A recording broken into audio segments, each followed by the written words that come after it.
Hey, my dear beautiful person. Today we talk about anxiety. When was the first time that you ever felt anxiety, if you can remember? And what is the last memory of anxiety? First of all, admitting to yourself that you feel anxious. I realized that this helps me because last time I was sitting on my table and I had things to do, but I had like my heart was racing and I didn't even know I felt anxious somehow. It got into my work, like I couldn't focus on my work and the thing I wanted to do because of my heart rate and like almost like there was something I needed to be anxious of, but I felt that it was imagined anxiety. So I just said like, stop anxiety, I don't have time for you right now, I'm doing something. Like, what are you giving me all the symptoms of anxiety? I'm just sitting on my table and doing something.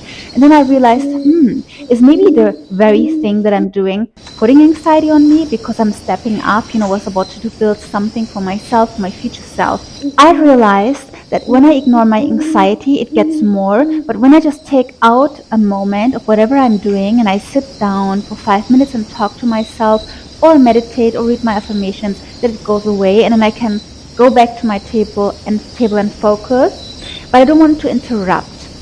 But I mean, the anxiety was interrupting anyways all the time, so what's the point of it, right? What I did then, I said, hello, anxiety, yes. And then I realized it was my inner child. And my inner child said, I feel insecure. I feel in danger. I feel not secure. I feel not secure. You put me in danger. I feel not secure. And it was like almost yelling at me, like screaming at me. And I said, okay, let's talk about it. Some memories. It was afraid that it could experience these memories again, which was connected to a situation I was currently going through. And then I reassured my inner child, listen, I know back then we have faced this anxiety and I'm sorry I've done this to you, but it will not happen again. I protect you. You are safe with me. This is a safe situation. I will make sure you're safe. It's not like back then. 8 years passed. I changed. I make sure and then it talked back and I talked back and it calmed down. It was like the sigh. Like I felt it agreed with me, like it believed me. All my inner child needed at this moment was a little bit of trust and reassurance that I will make sure it's not facing the same danger again, the same anxiety again. If I would have ignored it, I would have make my life very difficult. Sometimes listen to your anxiety and see where does it come from. Maybe it's your inner child, maybe it's your now self, maybe it's your future self, I don't know, whoever, whatever it is. I saw just 333 on the clock. So sometimes anxiety makes sense, but sometimes it did not make sense. Yes, I'm sure you faced that too. Some anxieties are just like, really? That was it what you were? Think about all the things you have been anxious before and that you overcame. Like me moving to another city, oh my god, I almost peed in my pants. I was so anxious moving to London, like leaving Berlin. Even moving from Frankfurt to Berlin was putting anxiety on me, but leaving a country, it has put so much more anxiety in my stomach and my heart race. Like everything was like, I was almost quitting it. But thanks to God, there are coaches in the internet, which is also one reason I do these videos, because it helps. It helped me listening to these people, listening to their tips. So here I am also sharing with you my tips and how I overcame it. And you know what? I overcame this anxiety and then I moved to London and it all went okay. It wasn't always easy, but it went okay. So think of the moments in your life when you overcame anxiety, when you pursued something and the anxiety get quieter and you get bigger or you get braver. It's a good reminder if you remind yourself of the moments you were anxious of and not anymore. Are you avoiding situations that would give you anxiety? What else are you avoiding with it? So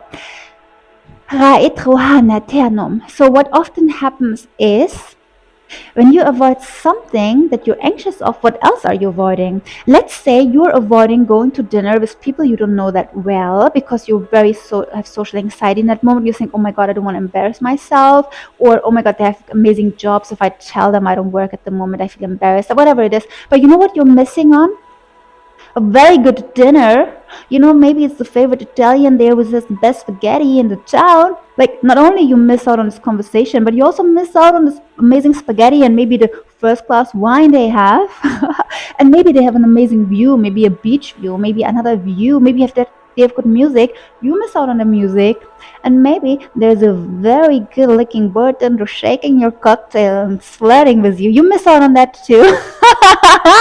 What else you can miss out too? Maybe your beautiful dress that you always thought about, when can I finally wear this dress? Now you miss an opportunity to wear this dress and put this beautiful jewelry on.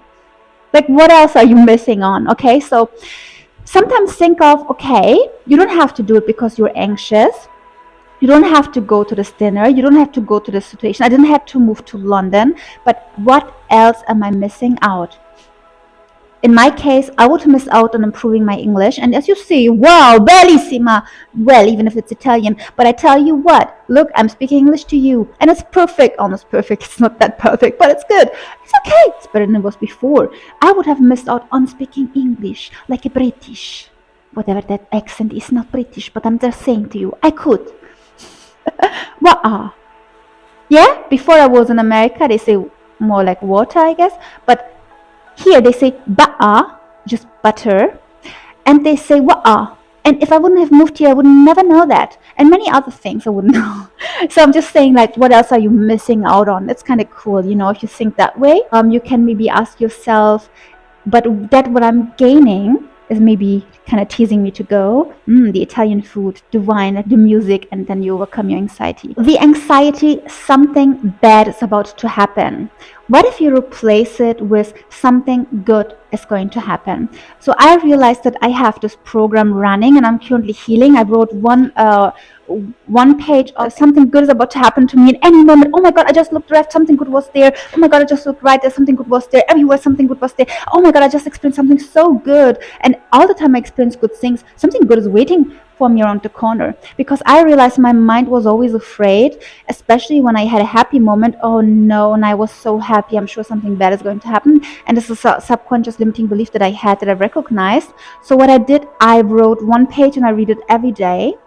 And to kind of make me believe that no, if something bad is going to happen, something good can happen as well. Why to fear? Like, why to wait for it? When you expect something, it's almost you expect something. It's almost like when you go somewhere, like you're literally begging for it.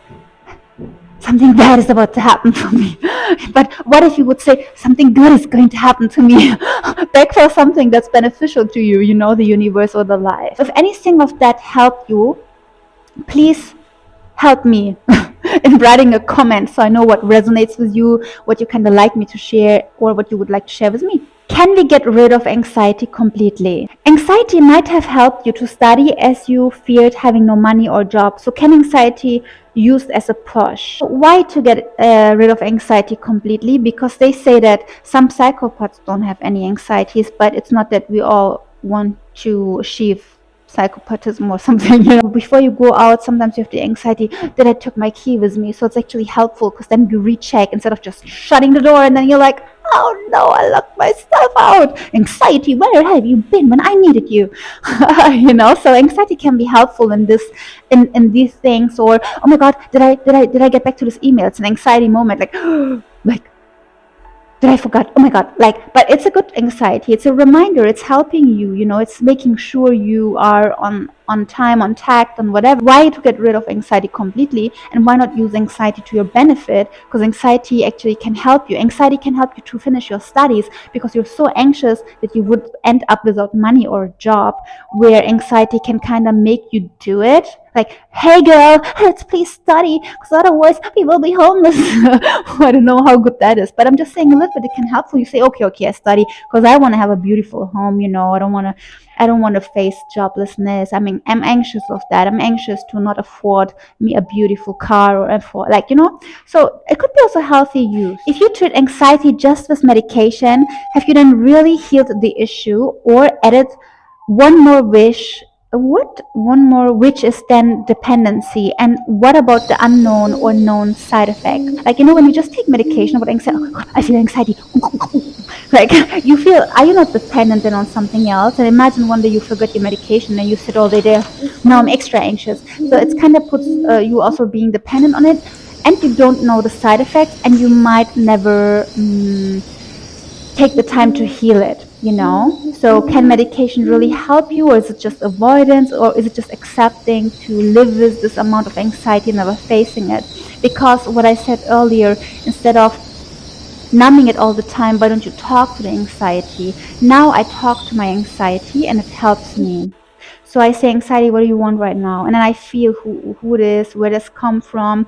And some beautiful, wonderful people, my microphone just said, Arrivederci, I'm gonna go. You can stay here, but I'm gonna go. But without sound, since you all are not lip readers yet, maybe soon, maybe in the future, who knows? Maybe we'll talk telepathically. But for now, I have to end this video, and there will be a part 2 because I wasn't actually done with all my notes, and I still had a lot to talk about you, about us, about the anxiety. So we heal it together, and we keep it in a more balanced way, and not as a monster, as a just emotion that's helpful, instead of that it shouldn't override us. Let's put it this way, that anxiety doesn't override us. It's just a helpful companion that has sometimes thoughts like, have you considered this quite correctly, or are you putting me in danger, kind of vibe, more than I'm anxious of this, I'm anxious of the cat, I'm anxious of the dog, I'm anxious of the window, I'm anxious, like, not to torture us. Please leave some love there, send some hearts, send some thoughts. You can also always communicate with the community. Love and light to you. Mwah.